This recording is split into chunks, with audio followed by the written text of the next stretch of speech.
Metabolic acidosis. Metabolic acidosis is a common and often serious acid-based disorder that results from either an increase in acid production, a loss of bicarbonate, or reduced acid excretion. Unlike respiratory acidosis, which is driven by carbon dioxide retention, metabolic acidosis stems from a primary decrease in bicarbonate. By definition, metabolic acidosis is present when the pH is less than 7.35 and the bicarbonate level is below 22 milliequivalents per liter. The carbon dioxide may also be decreased if the lungs are compensating. The underlying mechanism begins with the body's bicarbonate stores, which normally act as a buffer for hydrogen ions. When acids, such as lactic acid or ketones, are produced in excess, or when bicarbonate is lost through problems like diarrhea or kidney dysfunction, the buffering system becomes overwhelmed and the pH falls. To restore balance, the lungs respond rapidly by increasing ventilation and blowing off carbon dioxide, which reduces the acid load and helps move the pH back toward normal. The clinical signs and symptoms of metabolic acidosis depend on both the underlying cause and the severity of the disorder. Patients may present with rapid, deep breathing, often referred to as Kussmaul respirations. Confusion or altered mental status are common, as are nausea and vomiting. Many patients experience fatigue, generalized weakness, and headaches. In more severe cases, hypotension may develop. When lactic acidosis or sepsis is present, additional signs of shock or poor perfusion may also be seen. Compensation for metabolic acidosis. In metabolic acidosis, the lungs respond by hyperventilating to reduce carbon dioxide, which helps lower acidity. This process can begin within minutes. To evaluate whether the respiratory system is compensating appropriately, we use Winter's formula. The expected PaCO₂ is equal to 1.5 times the bicarbonate level, plus 8, with a margin of error of plus or minus 2. If the measured PaCO₂ is close to this expected value, the compensation is appropriate. If the PaCO₂ is higher than expected, it suggests a mixed disorder with an added respiratory acidosis. If the PaCO₂ is lower than expected, it points to a mixed disorder with an added respiratory alkalosis.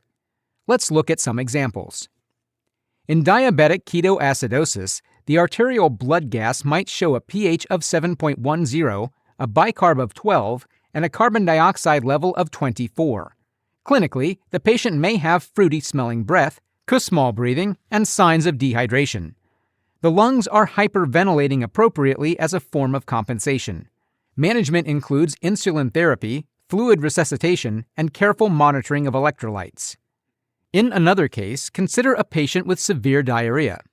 Their arterial blood gas may reveal a pH of 7.25, a bicarb of 15, and a carbon dioxide level of 32. The clinical picture often includes gastrointestinal fluid loss, low potassium, and mild hypovolemia.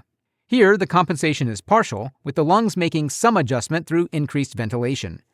Management involves fluid and bicarbonate replacement, along with treatment of the underlying cause. Metabolic alkalosis. Metabolic alkalosis occurs when there is a primary increase in bicarbonate or a loss of hydrogen ions, which causes the blood pH to rise. While it is often less immediately dangerous than acidosis, metabolic alkalosis can still cause serious clinical problems, particularly when it is severe or prolonged. By definition, metabolic alkalosis is present when the pH is greater than 7.45 and the bicarbonate is higher than 26 milliequivalents per liter. The carbon dioxide level may also be elevated if the lungs are compensating. The primary mechanisms behind metabolic alkalosis include either a direct gain of bicarbonate or a loss of acid. A direct gain might occur with excessive use of antacids or bicarbonate infusions, while acid loss often happens through gastric secretions, such as with prolonged vomiting or nasogastric suctioning. In both cases, the body's acid-base buffering system is disrupted and the pH rises. To restore balance, the body responds by slowing breathing to retain carbon dioxide, which increases acidity, a process known as respiratory compensation. The clinical signs and symptoms of metabolic alkalosis are often tied to electrolyte disturbances, particularly low potassium and low calcium levels. Patients may experience muscle cramps or twitching, along with dizziness or lightheadedness.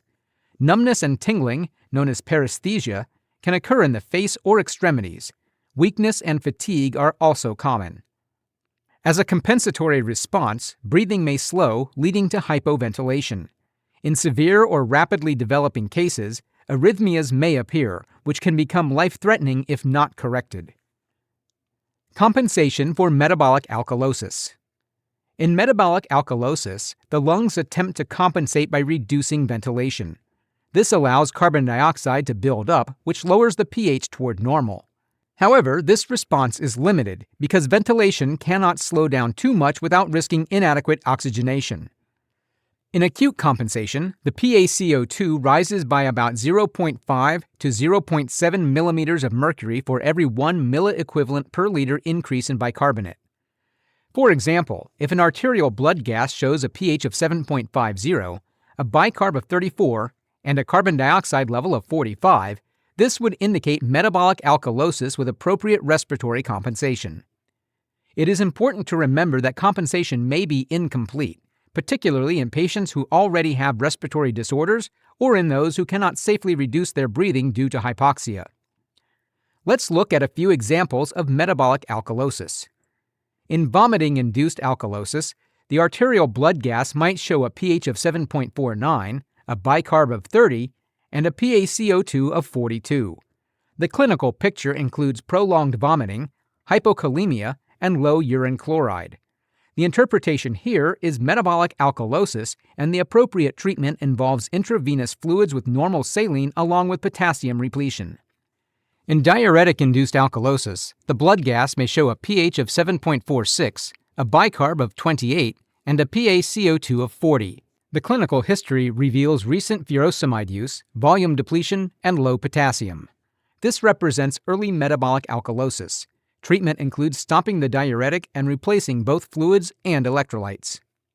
There are a few key points to remember. Always assess volume status and electrolyte imbalances, especially chloride and potassium. Keep in mind that respiratory compensation is limited. If the carbon dioxide level is not elevated in the setting of alkalosis, you should suspect a mixed disorder. And most importantly, correcting the underlying cause is essential, whether that means stopping vomiting, adjusting diuretic therapy, or addressing hormonal imbalances. Compensation patterns for metabolic disorders.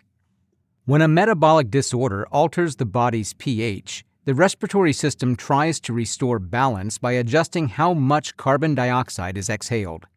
This process is called respiratory compensation, and it plays a vital role in stabilizing the pH until the underlying problem can be corrected.